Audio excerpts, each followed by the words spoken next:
ada masuk atau gimana nih teman-teman?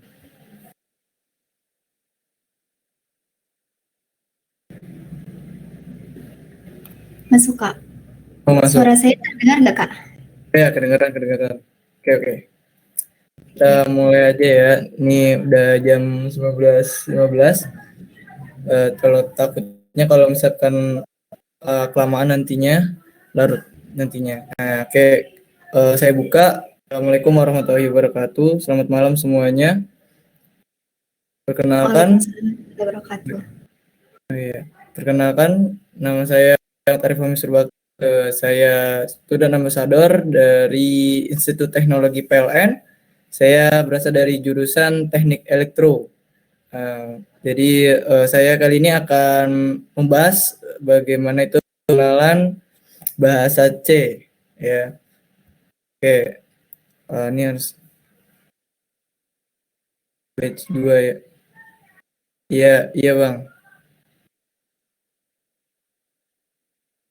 Namun sebelumnya saya juga minta maaf juga. Nih agak lama juga tadi karena masalah di laptopnya juga agak nge-lag, dan juga tadi pas saat saya waktu pas bikin saya PPT-nya itu ada datanya yang sebagiannya juga hilang, jadi nanti saya bersumbernya dari modul aja deh, modul saya waktu itu pas saat praktikum dulu. Oke, ini harus on cam aja atau gimana nih? Sebentar ya, nih on cam deh. Aduh.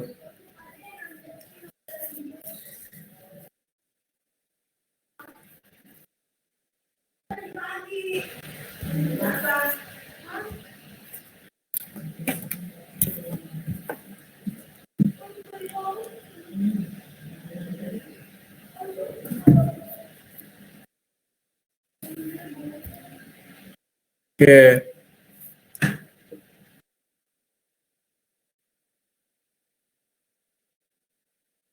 Nah, sebentar. Saya screen PPT-nya ya. Oke.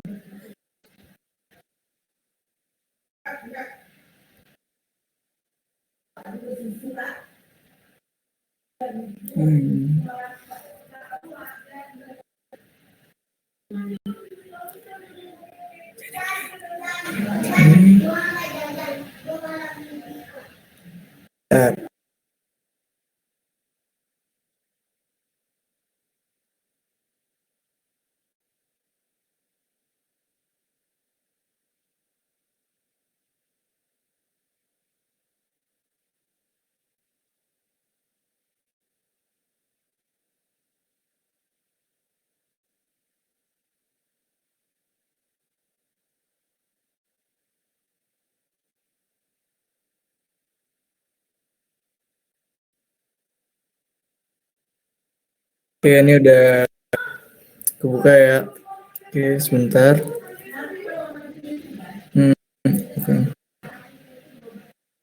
Oke.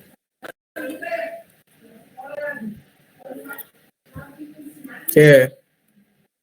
Oke, ini suara saya udah masuk atau gimana nih? Sudah ya? Udah masuk, Kak. Oke. Oke, kali ini saya akan mempresentasikan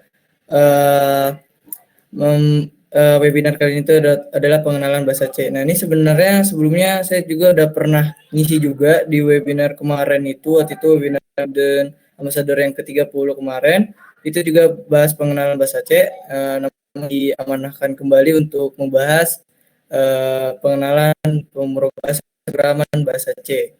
Oke, kita lanjut teman-teman. Nah, jadi di bahasa C ini kita apa aja sih yang perlu bahas? Jadi yang dibahas di bahasa C itu ada definisinya. Mungkin teman-teman ada yang udah paham apa itu bahasa C atau gimana? Atau ada yang pahamnya itu di bahasa C plusnya atau gimana? Mungkin nanti kita akan pelajari sama-sama, yang baru belajar juga akan belajar sama-sama, yang udah belajar pun kita mungkin nanti bisa share-share ilmunya lagi. Oke. Nah, di sini yang pertama bahas definisi bahasanya. Lalu ya tuh kita ngebahas perbedaan bahasa C-nya tuh sama bahasa C+. Apa sih perbedaannya? Kan sama-sama bahasa C mungkin, ataupun juga sama-sama software-nya sama, mungkin ada yang pakai software apa itu ya, Ambassador tuh kalau nggak salah ada software-nya. Namun perbedaannya nanti ada antara bahasa C sama bahasa C-nya. Lalu di sini kita akan belajar namanya variabel dan konstanta. Lalu habis itu kita belajar yang namanya struktur program bahasa C. Lalu habis itu kita belajar tipe data, dan yang terakhir itu kita belajar namanya fungsi dan operator. Oke, kita lanjut aja ngebahas ke definisi bahasa C-nya. Oke, jadi di definisi bahasa C ini, dia itu bahasa pemrograman yang sangat populer, sederhana, dan fleksibel digunakan. Nah, biasanya bahasa C itu biasanya digunakan untuk bahasa dasar. Biasanya untuk orang yang baru belajar pemrograman biasanya belajar bahasa C. Ataupun ada juga yang merasa langsung aja ke bahasa C plus juga nggak masalah. Cuma banyak sekali kelebihan dari bahasa C ini, mungkin yaitu tadi, dia itu tadi sederhana, terus juga populer juga, dan juga dia fleksibel. Ya, itu tergantung kaliannya mau belajar bahasa pemrogramannya dari mana. Ya, nah jadi bahasa C ini dia itu bahasa pemrogramannya itu terstruktur, jadi tidak bergantung pada mesin dan banyaknya digunakan untuk menulis berbagai aplikasi. Jadi kalau di bahasa C ini banyak aplikasi yang bisa kita bikin. Buat game juga, kita juga bisa bikin dari bahasa C maupun juga bahasa C plus juga. Ya, tapi nanti kalau di bahasa C sama bahasa C plus itu nanti ada perbedaannya yang agak berbeda. Tapi dari fungsinya itu hampir sama dengan antara bahasa C dengan bahasa C plus. Jadi selain itu, bahasa C juga itu dikenal sebagai basis untuk program. Jadi seperti itu. Kalau misalkan bahasa C itu macam-macam banyak. Ada yang bisa buat penginputan data, misalkan kayak nama ataupun kelas, pokoknya nanti kita akan menginput data. Terus juga ada yang sistem yang kemarin saya bikin tuh aplikasi kasir, tapi sistemnya itu adalah kita bisa ngeprint struknya, kita juga bisa nyimpan struknya, maksudnya kita bisa menyimpan riwayat riwayat ke pengeluaran keuangannya. Misalkan kita setiap pengeluaran ada gitu. Nanti di situ tertera gitu. Nah, di internet banyak yang belum mencantumkan itu. Nah, jadi ibaratnya kalau nanti udah mulai ngerti bahasa C itu nanti bisa ngotak lah pokoknya biar bisa lebih bagus lagi. Alias kita bisa namanya memodifikasi lah ibaratnya. Oke, ini jadi kelebihan, kita langsung lanjut ke kelebihan bahasa C sama kekurangan bahasa C. Jadi di sini tadi yang saya bilang tadi yang pertama, jadi dia kode bahasanya itu mempunyai sifat portable dan fleksibel pada semua jenis komputer. Ibaratnya semua komputer tuh bisa dipakai lah ibaratnya, dan juga kita memakainya juga nggak sulit, fleksibel. Jadi dia lalu yang kedua itu ada hanya menyediakan sedikit kata-kata kunci. Nah di sini kalau misalkan nanti udah mulai belajar nama bahasa C, dia itu dia lebih sedikit gitu. Dia kalau misalkan entahnya itu emang benar-benar terstruktur gitu, nggak kayak bahasa C plus. Mungkin kalau nanti yang belajar terus belajar ke bahasa C plus mungkin akan bingung, loh ini apa gitu. Nah jadi kalau misalkan lebih saran sih dari bahasa C plus mendingan belajar bahasa C. Nah di sini juga dia mempunyai proses executable yang cepat. Jadi misalkan executable-nya apa sih? Nah jadi misalkan kalian sudah membuat coding-codingannya lah, codingan dari pemrograman bahasa C-nya, ya mungkin di software-softwarenya lah. Nah itu softwarenya bisa bebas, ada aplikasi yang menggunakan untuk ngodingnya, itu terserah kalian mau pakai yang mana, senyaman kalian juga. Nah jadi executable tadi dari yang kata isinya itu contohnya berbagai coding, nah itu nanti dia akan jadi satu aplikasi. Ya nanti dia akan menjalankan perintahnya, nanti dia akan muncul kayak sejenis menampilkannya outputnya, ada outputnya gitu. Nah jadi di situ juga mempunyai dukungan pustaka yang banyak dan lengkap. Ya jadi dia di sini benar-benar enak lah pokoknya karena dia punya pustaka yang banyak dan lengkap gitu. Terus juga ya tadi yang selanjutnya itu bahasa C-nya sangatlah terstruktur yang seperti tadi saya bilang. Nah juga masuk bahasa tingkat menengah. Ya jadi gak terlalu sulit lah ibaratnya kalau emang mau belajar perlahan-lahan. Nah Namun di sini yang kekurangannya itu dia banyaknya penulisan program yang membingungkan bagi si pengguna.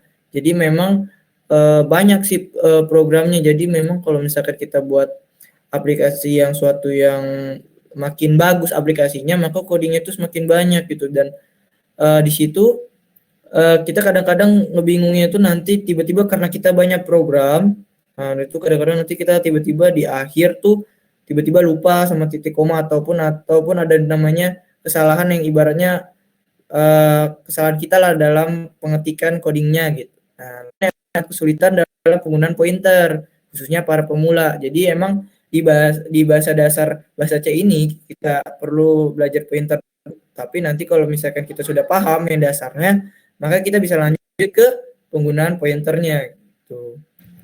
Nah, jadi ini juga perbedaan bahasanya juga di sini. Kalau misalkan bahasa pemrograman terstrukturnya di sini dia headernya stdio.h. Sebenarnya banyak headernya, nggak stdio.h, ada string.h, windows.h, terus juga ada macam-macam header. Dan fungsi header ini itu adalah yaitu buat sebagai perintah awal nih sebenarnya. Di header ini nanti dia yang membantu menjalankan ini statement-statement in main return 0 ini. Nah, itu nanti dia yang ngebantu. Kalau misalkan ini contohnya kita mencantumkan string.h, nanti ada tuh fungsi apa di sini akan dijalankan di statementnya. Nah, juga ini input. Nah, di sini kalau bahasa C itu inputnya itu scanf namanya. Lalu kalau misalkan outputnya itu printf. Jadi scanf itu misalkan nanti kita mau masukkan suatu variabel ataupun juga memasukkan nilai ke variabelnya itu nanti kita pakai scanf. Nah, gitu. Jadi kerangkanya itu seperti ini. Dan di sini tadi header, lalu in main nih ya. Ini adalah ya apa namanya statement yang pertama kali dijalankan nih in main, terus nanti dia langsung jalanin printf halo dunia. Nah, nih. Dan di sini dia ada titik koma. Nah, di titik koma ini nggak boleh nih kalau misalkan tidak dicantumin. Kalau nggak, nanti dia biasanya error. Nah, ini yang sering terjadi pada saat kita membuat pemrograman. Kebanyakan nanti di sini itu pasti lupa tuh. Tiba-tiba nanti error merah. Wah, ini apa nih? Yang salah padahal cuma salah ininya aja nih. Nah, ini yang paling resiko kita jadi pusing nantinya ngoding itu kita kadang-kadang lupa di sini. Nah, di sini ada return 0 dan ini untuk mengakhiri dari statement ini ya. Lalu di sini fungsi main itu dapat berupa in ataupun void. Nah, ini bisa berupa in, bisa juga berupa void, diganti bisa. Lalu di sini bahasa C++. C++ nih, dia bahasa pemrogramannya berorientasi objek, OP. Jadi header itu IOStream. Nah, inputnya tadi di sini, inputnya cin, lalu ini outputnya count. Nah, dari sini codingnya berbeda nih. Di sini lebih agak sulit lah ya. Ibaratnya kalau misalkan sini printf ini seperti ini, dia harus ada inilah NL-nya. Jadi emang di sini emang agak lebih rumit ya. Dan juga di sini penggunaannya juga agak lebih banyak ketimbang tadi program yang bahasa C tadi. Jadi di sini kelihatan kan, di sini tadi header ya, ini juga buat ininya awalannya. Di sini in main yang tadi buat yang pertama kali dijalankan, terus di sini yang tadi yang isi yang mau ditampilkan, nanti di sini untuk mengakhiri. Jadi nanti ini fungsi printf tadi nanti dia akan muncul di executable. Jadi di sini pada fungsi main pengembalian nilainya itu berupa in. Jadi harus menggunakan using namespace std di sini. Seperti itu, teman-teman. Nah, kita belajar itu apa sih itu namanya variabel. Variabel itu adalah suatu pengenal identifier yang digunakan untuk mewakili suatu nilai tertentu dalam proses program. Jadi variabelnya itu digunakan bila misalnya kita itu mau bekerja nih dengan data yang dapat berubah-ubah dari waktu ke waktu, dan data tersebut itu ingin ditempatkan pada lokasi memori yang sama. Misalkan di variabel A nilainya itu sudah 12. Contohnya variabel A, nah 12. Kita pengen ganti nih, pengen gantilah variabelnya jadi yang A-nya tadi jadi 15. Yaudah kita tinggal ganti aja gitu kan. Nanti disitulah fungsi variabel tadi itu menyimpan nilainya tadi gitu, teman-teman. Seperti itu. Kita lanjut. Nah, ini jadi contoh variabel. Nah, jadi untuk mengenalkan suatu fungsi pada program maka diperlukan pemanggilan variabel. Jadi bentuk umumnya tuh gini, tipe data, nama dan variabel. Nanti kita belajar tipe datanya. Nanti ada jadi ini nanti di sini. Nah, ini saya akan ngasih pengenalannya sedikit aja. Jadi tipe datanya itu nanti yang ini yang in itu tipe data. Nah, ini adalah nama variabelnya. Nih, dari sini. Ya, jadi in A, char B, float C, terus ini sebenarnya ada fungsi-fungsinya. Nah, nanti kita akan bahas ke yang penjelasan tipe data. Jadi di sini dilihat, jadi misalkan di sini perintah in A akan membuat variabel A dengan tipe data in, artinya variabelnya itu variabel A-nya itu hanya bisa diisi dengan angka bulat, angka. Berarti ini integer itu hanya diisi untuk angka. Kalau B tadi itu char, itu dia menampung huruf. Kalau float itu dia menampung angka pecahan gitu teman-teman. Jadi kalau kita memasukin data, misalkan kalau ini tadi in A lah, contohnya kita memasukin in A nanti di scanf ya. Nanti butuh nanti namanya scanf. Nanti buat masukin ke variabel A-nya itu nanti kita masukin misalkan in itu apa? Oh, in tadi itu bilangan bulat. Nah, berarti mau masukin apa? 12, 10, 9, 8 angka-angka. Char berarti karakter berarti A, B, C, D, E. Kalau float berarti pecahan gitu. Nah, seperti itu teman-teman. Nah, ini konstanta. Konstanta tadi itu adalah sebuah tempat atau kontainer dari suatu nilai. Jadi sesuai dengan namanya, nilai dari konstanta itu bersifat tetap, konstanta dan tidak bisa diubah sepanjang program berjalan. Inilah yang menjadi pembeda antara konstanta dengan variabel. Jika di dalam kode program kita ingin mengubah nilai ini, harus menggunakan variabel, gitu, teman-teman. Nah, jadi konstanta itu ada dua. Kayak tadi, saya jelasin tadi ada bilangan sama teks. Dan kalau bilangan tadi kan dia tadi integer. Kalau tadi teks itu dia karakter. Nah, tadi seperti ini teman-teman. Jadi dia bilangan desimal berposisi tunggal dengan dua tampilan. Jadi bentuk desimal itu seperti ini saya tadi bilang. Nah, ini bentuk desimal bisa 1,23, bisa 1, 2, 3. Pokoknya bentuknya inilah angka. Nah, di sini bentuk eksponennya juga seperti ini. Bisa. Nah, jadi dibilang desimal itu berpresisi ganda sama dengan poin yang ini tadi, yang dua tadi, tapi dengan keterangan lebih tinggi. Jadi di sini lanjutnya ini teks. Nah, ini data karakter, data yang terdiri dari sebuah karakter huruf ditandai dengan tanda kutip huruf tunggal. Jadi misalkan kalau teks itu nantinya kita cantumin kayak ini, kayak gini tadi. Nah, kayak tadi tanda kutip tunggal. Nah, jadi seperti ini jadinya. Jadi A1 dan jadi data string juga di sini rangkaian dari beberapa karakter ya dan ditandai dengan tanda kutip ganda. Jadi kalau misalkan dia udah lebih dari satu huruf ini atau satu angka atau apa, dia nanti harus tanda kutip ganda ya. Jadi di sini contohnya saya 17 tahun 0811 nih. Nah, seperti itu teman-teman. Oke, kita lanjut ke tadi yang fungsi. Oke. Nih. Sebenarnya saya akan ngebahas, nah ini dulu, tipe datanya dulu. Nah, jadi tipe data tadi yang seperti saya jelasin tadi, dia ada 4. Tadi jelasnya cuma hanya sampai float aja, tapi sebenarnya sampai double. Nah, di sini dia itu kalau misalkan kita belajar lebih lanjut, nah, jadi di sini nanti di format yang persen C. Ini apa sih format persen C sama persen S? Nah, itu nanti buat buat nanti di scan F ataupun di print F buat dia itu buat nentuin itu yang dimasukkan itu tuh ataupun yang ditampilkan itu bilangan apa, misalkan ini tadi karakter berarti tadi namanya apa tadi karakter tuh kayak ini kayak huruf gitu. Nah, terus kalau misalkan ini integer, ya integer dia menggunakan format ini nanti dia berarti angka gitu. Terus di sini float, berarti di sini pecahan kayak gini, pecahan nih, ini pecahan namanya. Nah, di sini double itu dia lebih kompleks, jadi lebih banyak. Nah, ini baru namanya double. Nah, ini sebenarnya ada lagi sih tipe bilangan dasar. Kalau emang nanti belajar, nanti ada namanya belajar hexadesimal sama desimal. Tuh, seperti itu teman-teman. Oke, kita lanjut fungsi. Oke.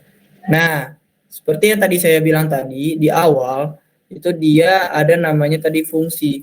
Nah, fungsi tadi ya tadi ini kan header. Tadi yang tadi saya bilang tadi string.h, terus juga ada lagi namanya itu tadi include windows.h. Nah, ini dia gunanya itu tadi header tadi buat bisa jalanin fungsi-fungsi nih. Jadi kalau emang kita mau naik antara fungsi-fungsi yang ini, kita mencantumkan header yang seperti ini, string.h. Kalau tidak ya nggak bakal bisa dijalankan.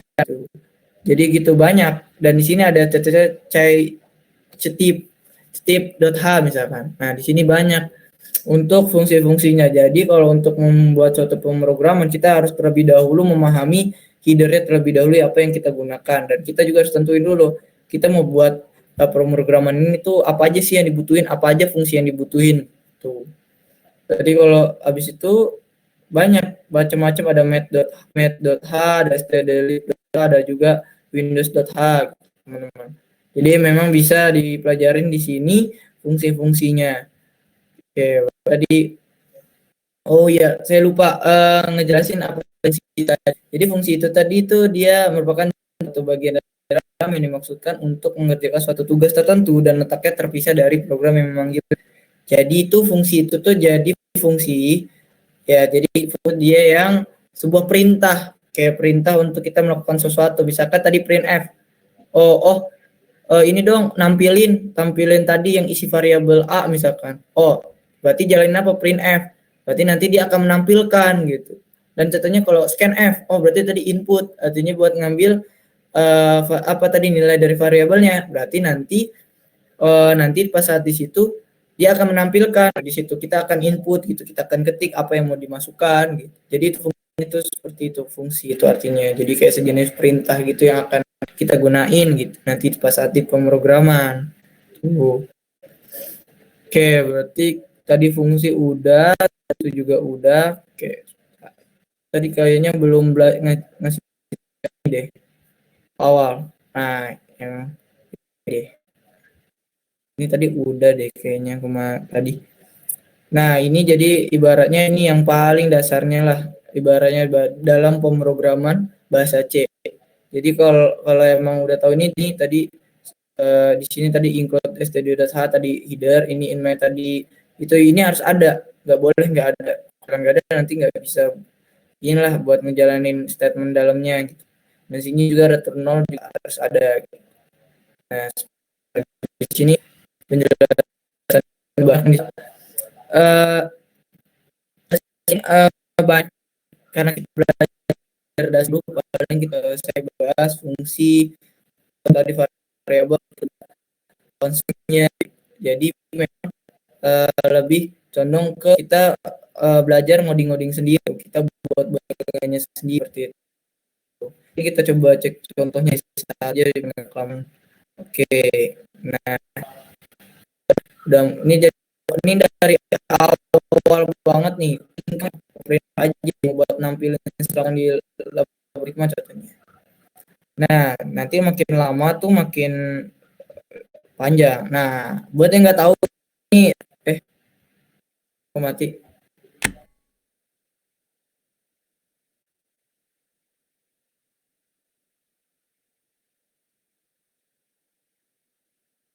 Oh, ini tadi ini ya, power ya atau gimana?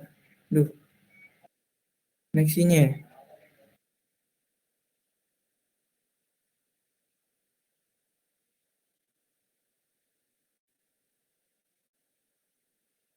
Oh, tadi sampai mana?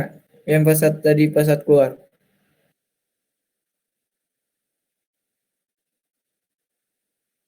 Tadi gue nggak tahu tiba-tiba keluar sendiri mungkin karena ini jaringannya agak nge-lag.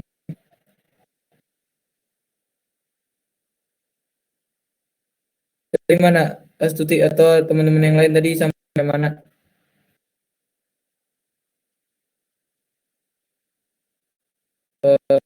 Sampai dia. Oke, coba.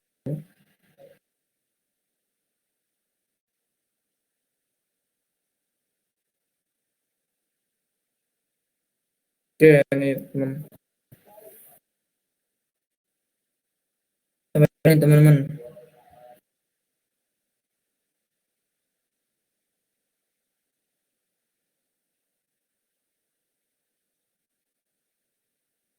Hmm,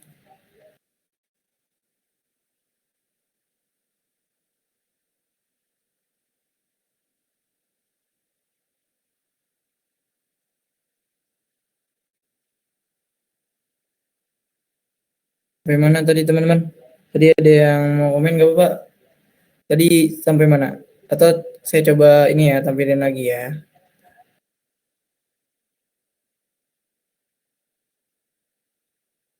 Sebentar. Oke, sebentar.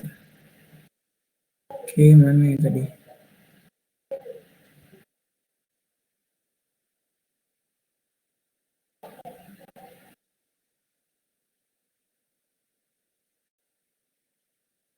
Bentar ya, lagi coba dibuka dulu. Oke, libraries. Mantap.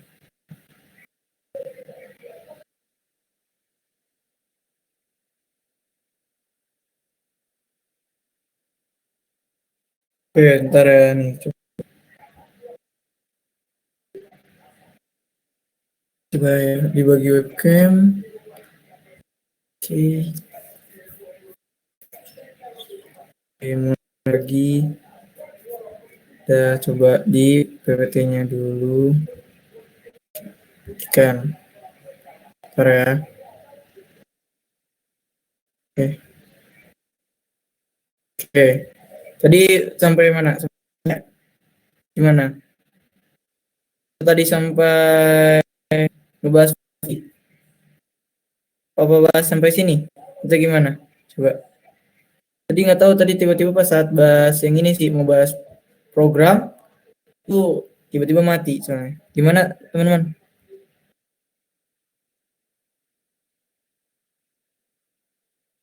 Tadi yang keluarnya tadi yang pas mana? Atau mau jelasin pas fungsinya dulu aja? Atau pas saat pemrograman?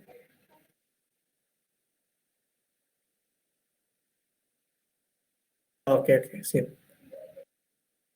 Oke, jadi fungsi tadi ya sebenarnya tadi fungsi udah kita jelasin, cuma kita akan ulas apa bahas ulang. Oke, salah. Oke, di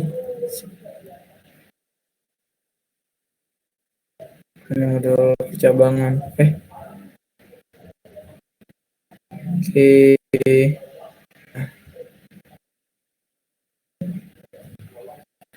Nah di sini tadi kan sini namanya.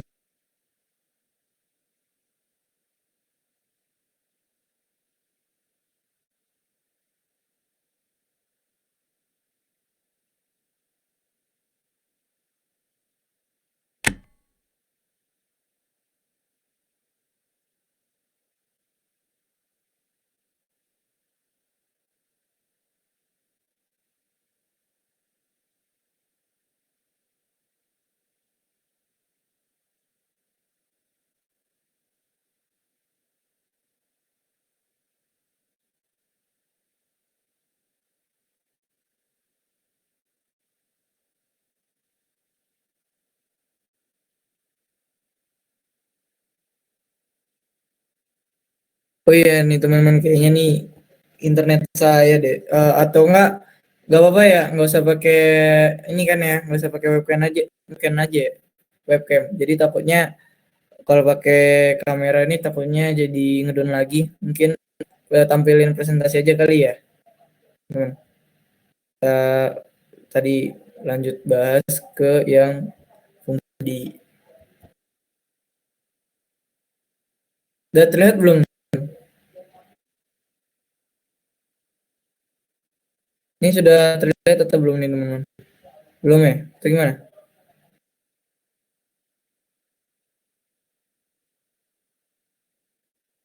Oh, ya lanjut. Langsung bahas aja. Udah, biar nggak terlalu lama, langsung bahas aja. Nanti kalau misalkan nanti ulang lagi, nanti dicoba diulang lagi. Oke, sini. Oke, kita bahas tadi fungsi. Nah, fungsi tadi yang saya tadi jelasin. Jadi dia fungsi itu satu bagian program yang dimaksudkan untuk mengerjakan suatu tugas tertentu dan letaknya terpisah dari program yang memanggilnya. Maksudnya apa? Itu tadi dia itu sama sejenis kayak perintah. Perintah apa sih yang kita akan masukkan? Misalkan perintah ingin masukin nilai 12 variabel A gitu. Kita pakai perintahnya tadi scan F.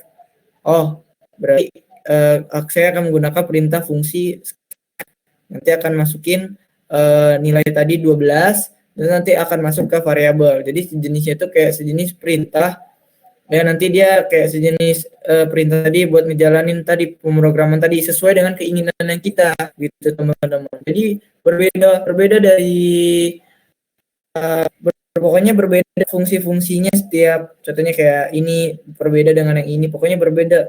Jadi kita harus menentukan dulu arah kita mau buat codingan itu tuh apa aja. Ya, kita contohnya mau menjurus mana, misalkan kita mau buat kayak tadi perintah. Nah, itu nanti ada fungsinya gitu. Nah, tadi saya jelasin tadi di sini tadi ada header. Tadi yang header paling itu ada std.h. Nah, di sini ada lagi numbering.h. Jadi tadi itu fungsinya itu tadi ini header tadi itu yaitu tadi bisa menjalankan fungsi-fungsi ini. Kita pilih salah satu. Kita tentunya butuh yang namanya fungsi str cat. Nah, kita harus cantumin ini headernya di atas include string.h gitu teman-teman. Nah, kalau misalkan nggak di-include nih, kenapa gimana contohnya? Ya kalau di-include ya udah pasti. Ini maksudnya nggak usah kalau nggak dimasukkan ya. Kalau ini nggak ada ya otomatis yang ini fungsi-fungsinya yang nggak bakal berjalan teman-teman. Seperti itu. Jadi ada banyak di sini string.h, ada cetip.h, terus ada math.h, cdlib.h. Jadi kita tentuin dari sini teman. Seperti itu. Nah, pokoknya kalau emang mau lebih belajar itu memang nanti kita belajarnya nggak sampai sini dulu untuk dasar. Kita belajar tadi ya tadi memasukkan data kayak tadi scan F tadi sama F aja gitu teman-teman. Oke, kita lanjut aja biar nggak lama-lama, kita lanjut ke yang codingannya aja biar saya sambil jelasin. Nah, di sini nih 1.3. Nah, sini tadi ya saya jelasin ya, include stdio.h. Nah, ini harus kita cantumin tadi, ini ada headernya untuk awal-awal. Di sini ada in main ya tadi untuk ya perintah awal untuk menjalankan pertama kali ini dulu nanti. Nanti baru dia akan menjalankan statement-statement yang dalam ini. Nah, itu tadi.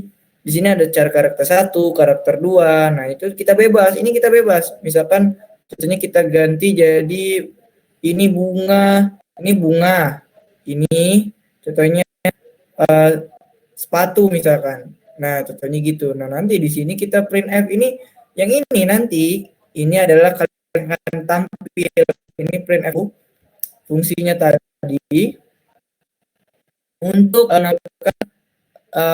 menampilkan karakter tadi, teksnya tadi ini. Nah, ini juga nanti dia akan tampil ini nanti di executable. Nah, juga ini fungsi ini ya ini tadi untuk membuat baru. Nanti ada pokoknya simbol perintah seperti ini nanti kalian akan pelajari itu.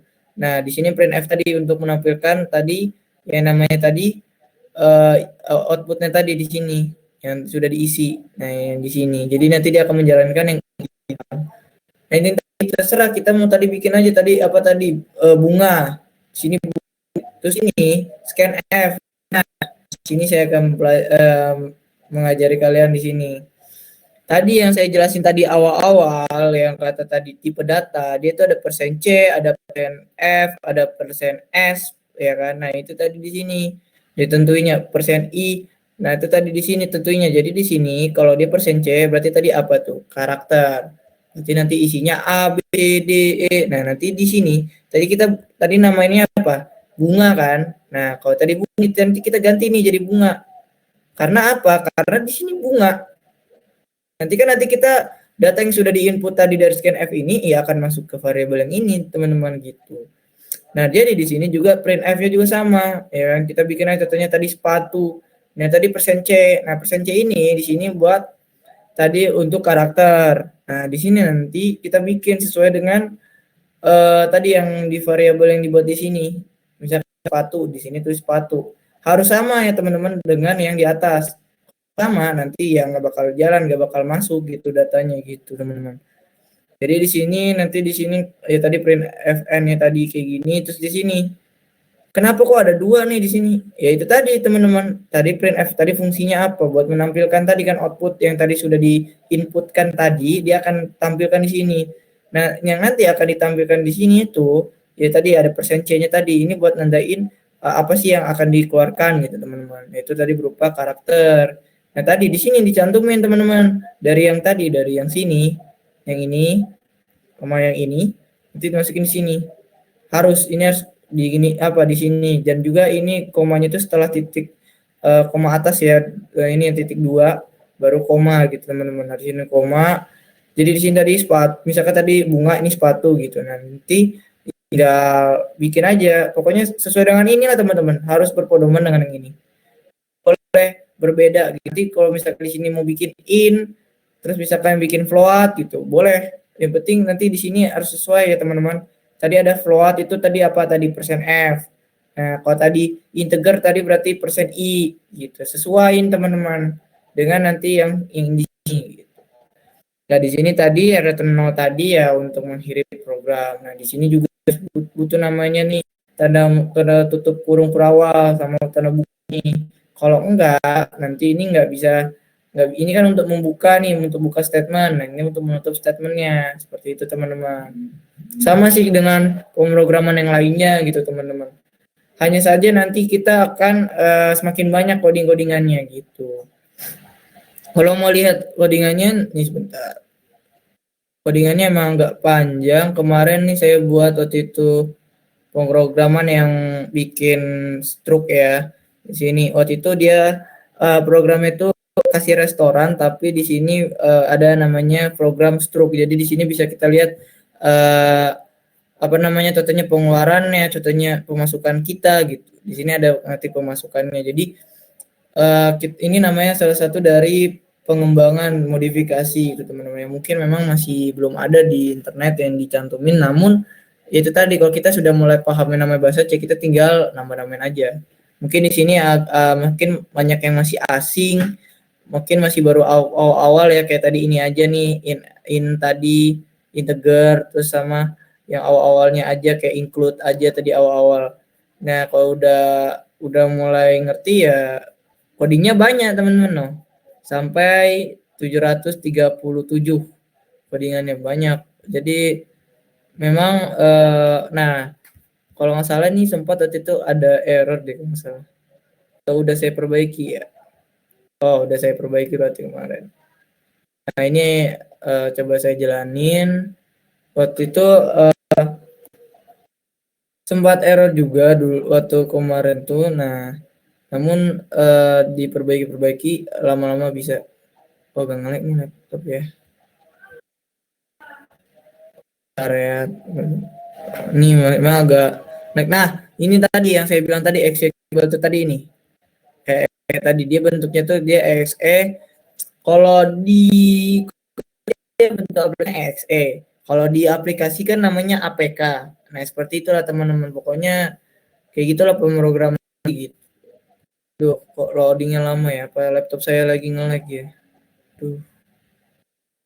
Harusnya sih udah bisa. Nah, ini kayaknya laptop saya tadi nge-lag deh. Misalkan saya masukin, misalkan tanggalnya ini, nah, nama kasirnya, sini saya masukin contohnya satu kasir, di sini ada makanan, misalkan ini, nah, menunya ternyata ada 2, terus kita pilih 1 misalkan.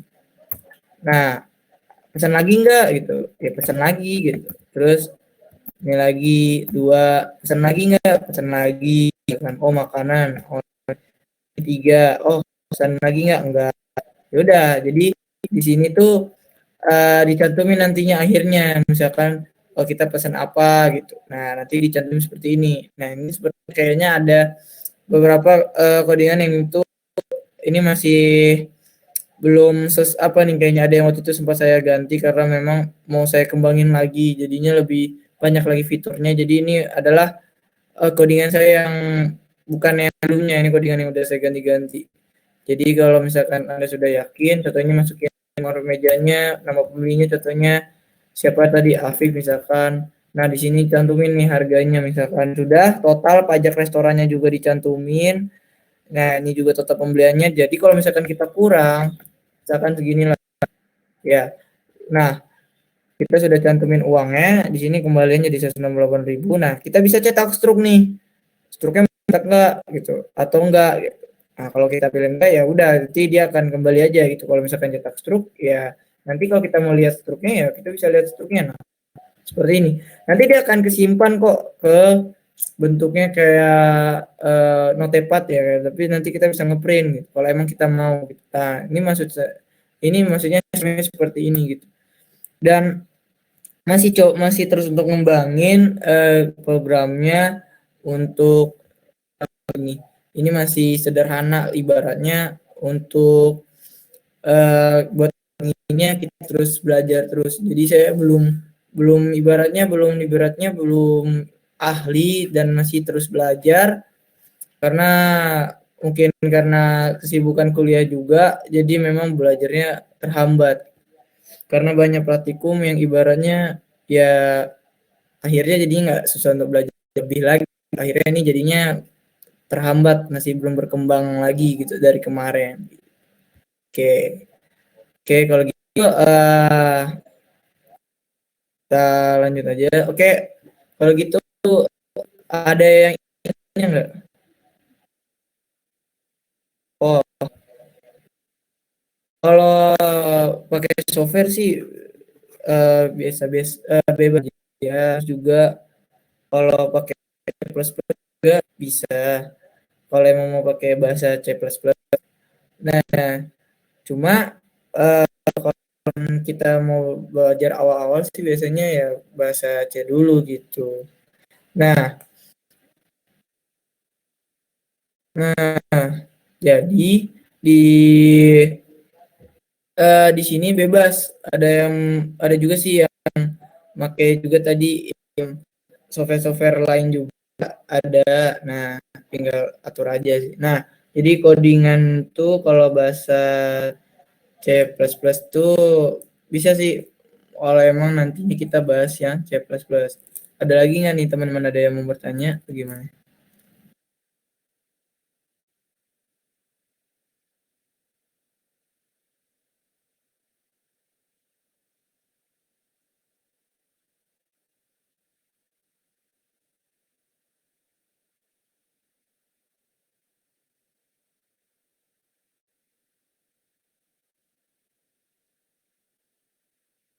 Mana ada yang mau tanya atau gimana nih, teman-teman?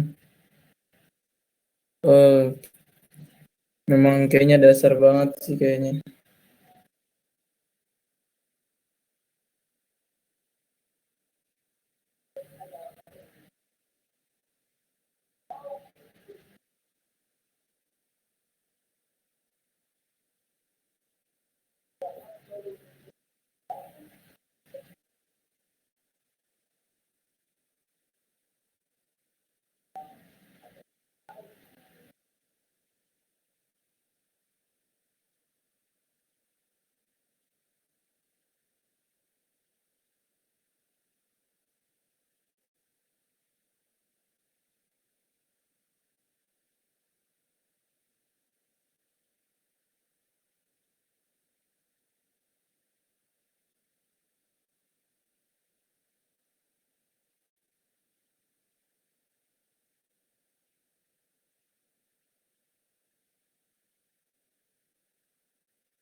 Ada yang bertanya gimana nih?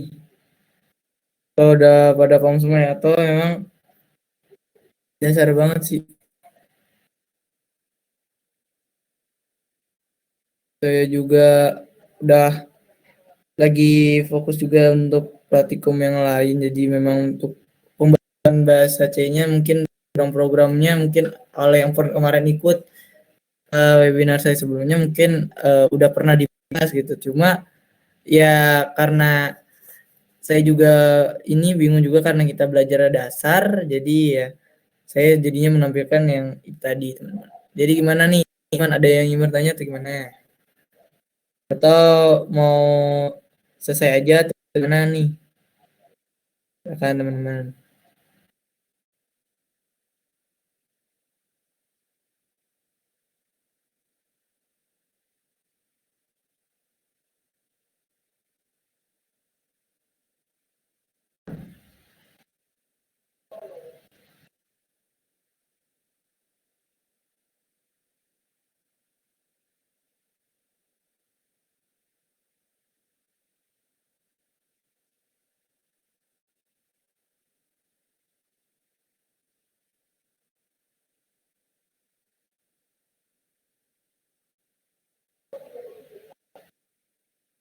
Ada lagi?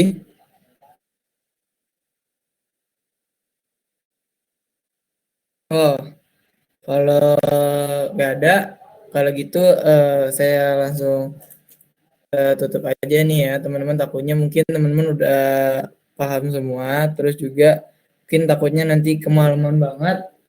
Jadi sekian dari saya. Kalau misalkan kekurangan dalam pembahasan webinar kali itu, saya minta maaf. Oke. Kalau misalkan nanti mau tanya-tanya juga bisa chat saya juga nantinya, eh, di juga dari Instagram, bisa lihat di @aryabsurbakti juga bisa. Oke, teman-teman, kalau kalau misalkan ada kegiatan lain, pokoknya semangat teman-teman untuk melanjutkan kegiatan yang setelah ini.